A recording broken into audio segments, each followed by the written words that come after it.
Monsieur le Président de la République, Monsieur François Hollande, Monsieur le Président de la République du Sénégal, Son Excellence Macky Sall, Monsieur le Président de la République du Mali, Son Excellence Ibrahim Boubacar Keïta, Monsieur le Président de la République d'Haïti, Son Excellence Michel Joseph Martelly, Messieurs les ministres, représentants du Président de la République du Bénin, Son Excellence Thomas Boniayi, retenu in extremis, Monsieur le Président de l'Assemblée nationale, cher Claude Barthelone, Madame la Secrétaire générale de l'Organisation internationale de la francophonie, cher Michaël Jean, Messieurs les Premiers ministres des États de la Caraïbe, Mesdames les membres du gouvernement français,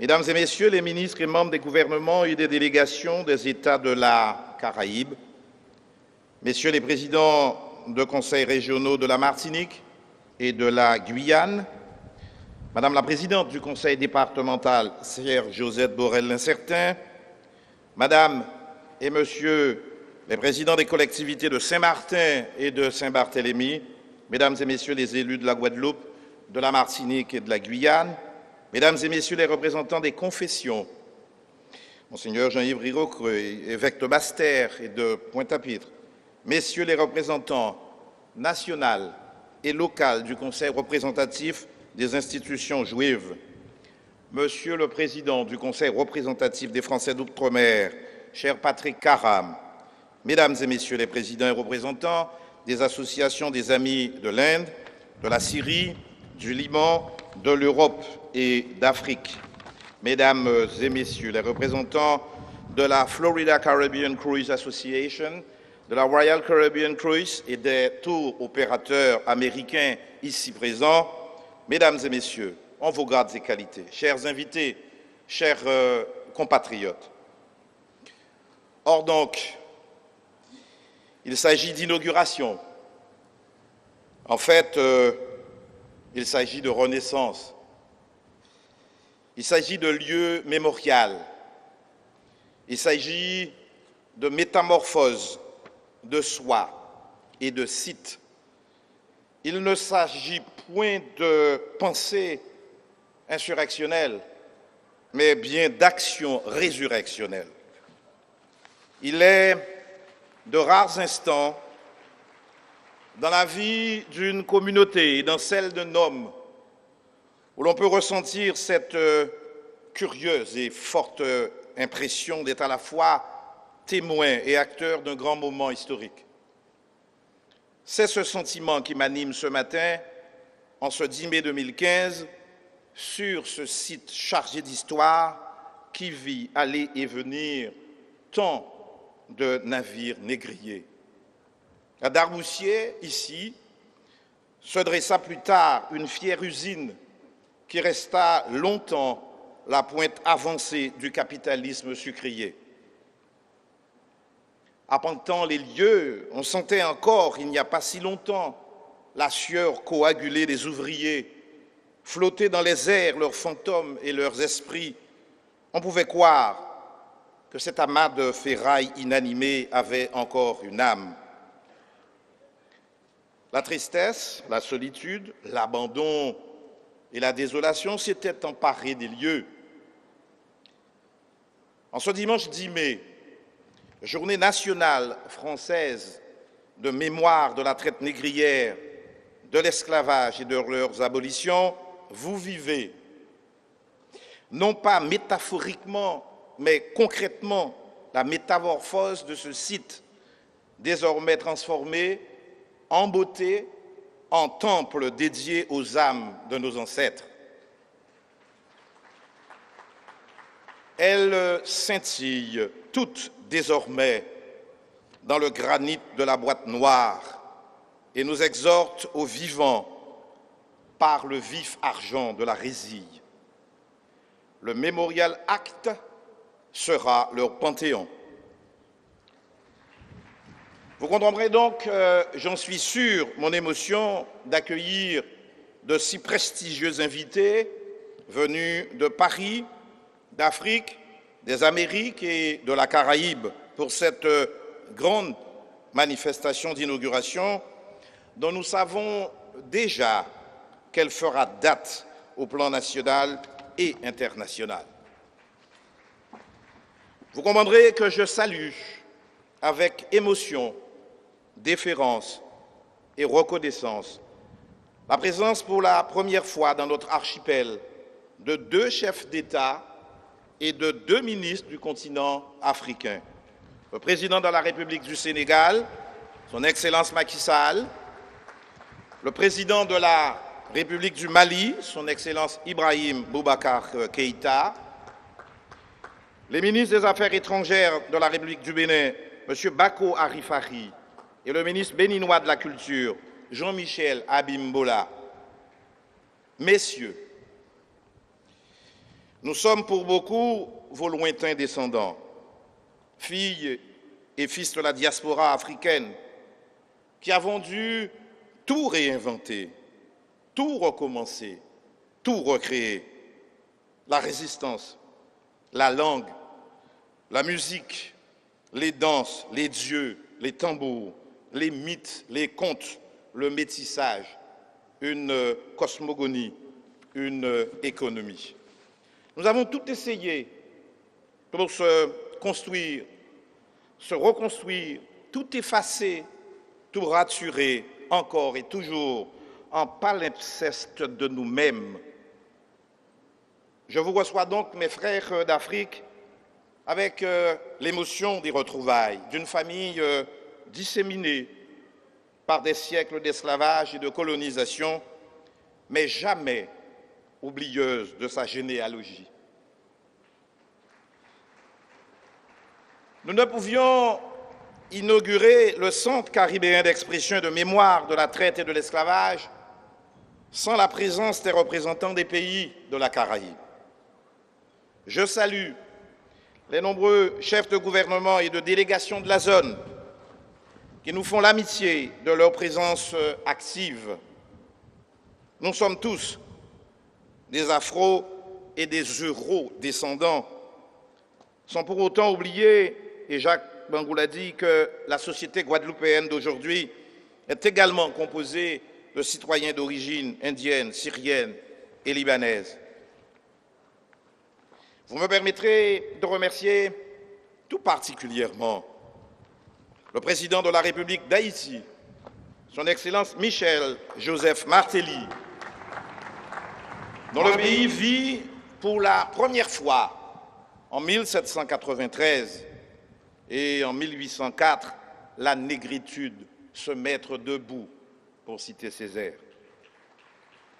Ici, Monsieur le Président, nous n'avons pas oublié la connivence qui a lié nos pays pendant ce temps de fer face à la barbarie napoléonienne. Enfin, je salue avec honneur, respect et affection le président de la République, M. François Hollande, qui nous fait le si grand privilège de présider la cérémonie d'inauguration du Memorial Act. Il est accompagné de plusieurs membres du gouvernement, Ségolène Royal, Fleur Pellerin, Annick Girardin, Georges Paul-Angevin et Christiane Taubira, ainsi que du président de l'Assemblée nationale, Claude Bartholone. J'ai également une pensée pour l'ancien Premier ministre Jean-Marc Ayrault, malheureusement empêché, et qui a eu le courage rare d'édifier en terre nantaise un mémorial dédié aux traites, à l'esclavage et à leur abolition. Il me plaît de rappeler que le chef de l'État a cru dès 2012 en notre ambitieuse idée et y a adhéré avec enthousiasme, alors qu'il n'était encore que le candidat aux primaires socialistes. Monsieur le Président de la République, et j'ose, cher François Hollande, Permettez-moi de vous adresser, au nom de la Guadeloupe, nos chaleureux remerciements pour avoir continuellement soutenu et accompagné ce grand projet. Merci. Mesdames et Messieurs, chers compatriotes venus de la France hexagonale, nous sommes aussi vos fils et vos filles, vos sœurs et vos frères. Et nous avons appris ensemble, et nous croyons ensemble, avec Martin Luther King, que ce qui a été instauré par l'illusion de la suprématie peut être restauré par la vérité de l'égalité. Je vous reçois, mes frères, d'ici et d'ailleurs, d'Afrique et d'Europe et des Caraïbes, avec le bonheur de vous assurer que si l'histoire et les circonstances nous ont fait tantôt contraires, elles nous instruisent surtout des liens qu'elles peuvent créer en dénouant ce qui entrave et des valeurs de tolérance et de fraternité à cultiver dans le rassemblement des mémoires. Cette idée de mémorial a longtemps été portée par la société civile et singulièrement par le Comité international des peuples noirs. Je regrette leur absence ce matin parmi nous, même si je respecte leur décision. Une récurrence, une lancinance, une fulgurance essentielle que chantait déjà en 1998 notre exceptionnel chanteur et poète Patrick Saint-Éloi. Je cite, « C'est un cri qui sort de loin, c'est un cri qui vient du fond de nos entrailles. Nous revendiquons la réhabilitation, nous exigeons un monument à la hauteur du crime commis. » Ce monument est désormais là, devant vous. C'est en nous toutes. Quoi qu'il en soit, j'avais pris l'engagement dès 2004 devant nos compatriotes de donner vie à cet ambitieux projet de création d'un lieu de mémoire dédié à l'histoire de l'esclavage en Guadeloupe, en Caraïbes et dans le monde, et de construire au Matouba un historial consacré à l'épopée de 1802 et à la geste héroïque de Delgrès.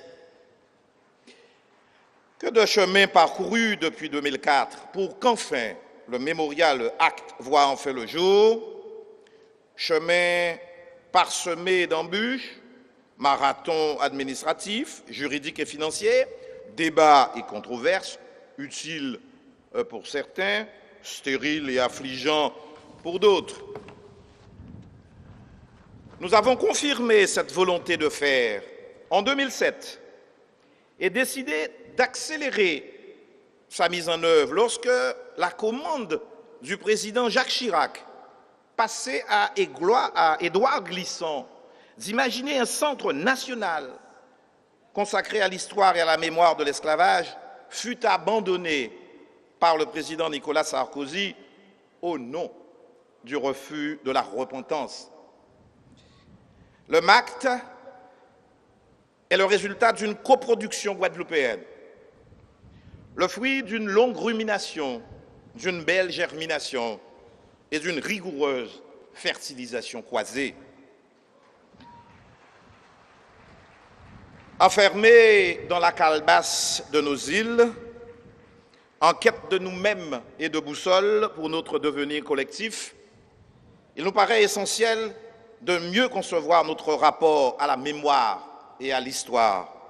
Mémoire douloureuse et longtemps honteuse, faite de ressentiment et de rejet, créant dissonance, schizophrénie et errance identitaire.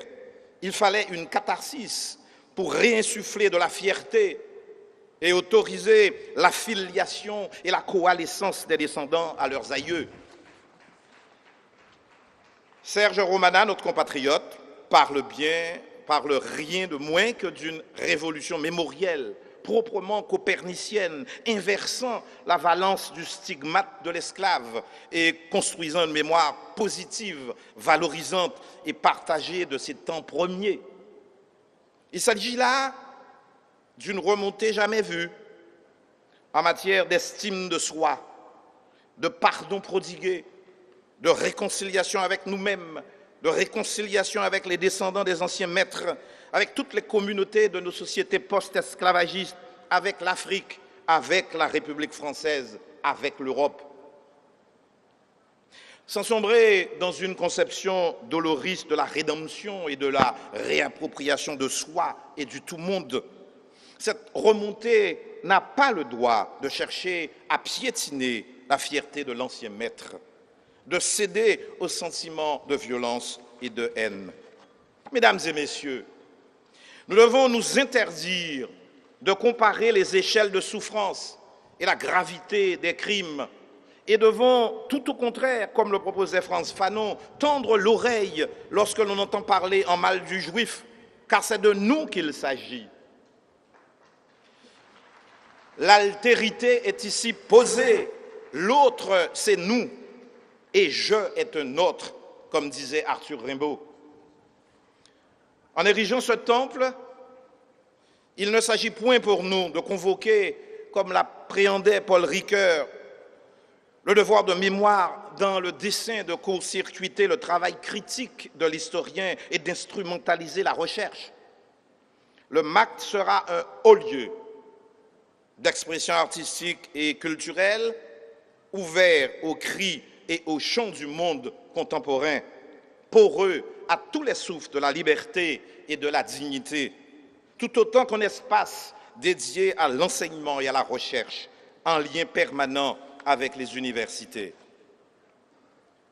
Compte tenu de sa stature et du fait qu'il doit être traité, Monsieur le Président, à l'égal des musées de France, nous avons besoin d'une aide au fonctionnement qui ne doit pas être comptée au trébuchet.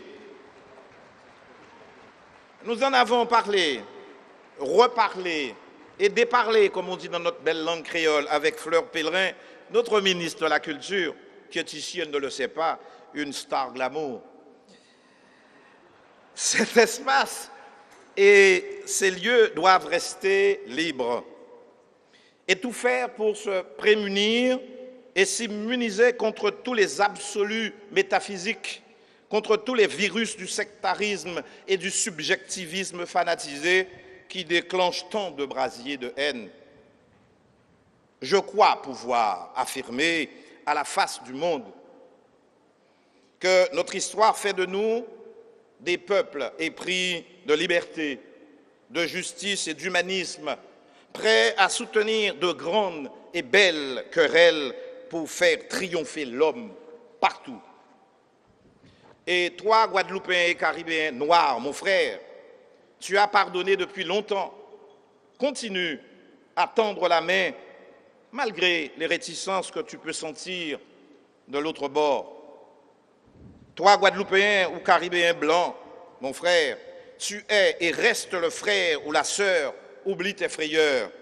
Viens et marchons ensemble. Créons-nous une nouvelle connivence.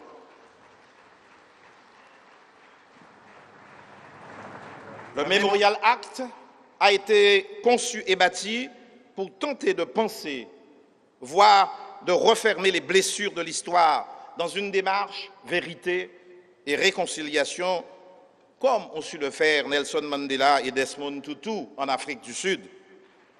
Le Memorial Act a cette vocation, c'est vrai, un peu folle et démiurgique, de réécrire cette histoire-là, de reconstruire cette mémoire-là, de la faire partager, de l'enfouir dans nos têtes et dans nos esprits, à tous, de l'inscrire dans le marbre et dans le durable, en parchemin de nous-mêmes.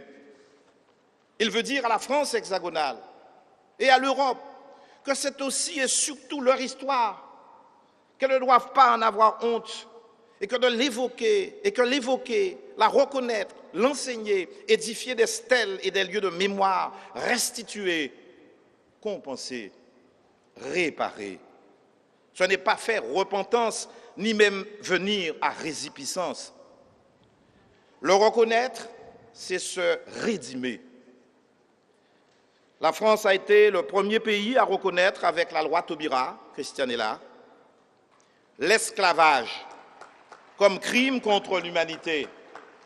C'est une avancée incontestable et significative.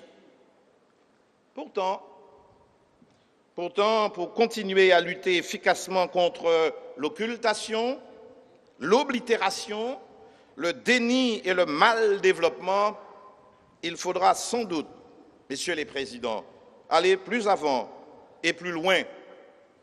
Le débat est ouvert. J'y prendrai à l'occasion toute ma part. Chers compatriotes, l'esclavage n'est pas une question révolue.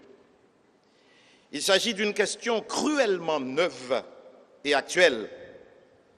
Il s'agit bien d'un passé qui refuse de passer, comme dirait Paul Valéry, et d'un poids mort des choses qui pèsent encore lourdement sur l'esprit des vivants. Le travail forcé, l'exploitation des enfants, la traite des femmes, les filières mafieuses de l'immigration, transformant notamment la Méditerranée en immense cimetière marin, prouvent, s'il en était encore besoin, l'actualité du sujet et la nécessité de monter la garde. Le Memorial Act, qui ne sera pas un lamentarium, refuse tout enfermement mémoriel, refuse de faire du passé une prison, récuse toute vision ethnocentriste, racialiste ou coloriste, postule un homme ouvert et poreux à tous les souffles du monde, sans jamais pour autant renier origine et filiation. Par une démarche faite de pardon et de vérité, de réconciliation, de connaissance, de recherche, d'enseignement, de commémoration, de mémoration, de remémoration, d'humanisme. Le mémorial se veut un sémaphore de l'universel en plein cœur de la ville de Pointe-à-Pitre, un bâtiment paraclé et propitiatoire en bord de mer pour la réhabilitation et la réintroduction de l'homme total. On l'a voulu beau et majestueux, c'était le vœu d'Édouard Glissant. Nos architectes, nos entreprises, nos bureaux d'études, nos ouvriers, les fonctionnaires de la région sont des artistes. Qu'ils trouvent ici l'expression de toute notre reconnaissance et de toute notre gratitude. Édouard Glissant, encore lui, prophétisait que si nous voulons partager la beauté du monde et si nous voulons être solidaires de ses souffrances, nous devons apprendre à nous souvenir ensemble. Tel est notre pari, telle est notre audace. Messieurs les présidents de la République, Monsieur François Hollande, Excellence Macky Sall, Excellence Ibrahim Boubacar Keïta, et à vous toutes et à vous tous ici rassemblés, c'est pour nous tous la saison des fruits, c'est un fruitescence qui sent si bon le bonheur. Sursum corda. Vive le Memorial Act. Merci à tous pour votre bienveillante écoute. Monsieur Victor Lurel, Monsieur le Président du Conseil régional.